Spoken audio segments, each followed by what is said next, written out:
Toyota Camry 2.0 Automatic E-Spec tahun 2007 ni. Dia punya kunci ini macam ni ya. Ada sensor ni ya. Lepas tu ini kereta memang cun ya. Dia punya cat dengan ring semua original sampai sekarang. Dulu Cina ni orang banyak sayang dia ni kereta ni. So tak payah takut ya. Ini kereta ni belakang.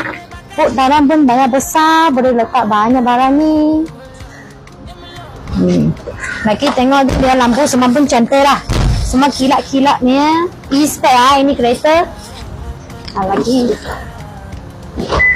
Kita boleh tengok dia dalam dia full leather sih, semua pun bersih-bersih, tak ada pecah lah. Belakang ada aircon lagi. Semua cantik lah ini kereta.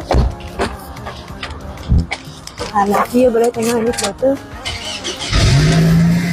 Dia punya engine mesti okey ni ya. Semua pun cantik-cantik lah. Depan semua tak ada picak. Cantik-cantik ni. Kereta ni aircon pun sejuk. Leather seat semua pun cantik-cantik.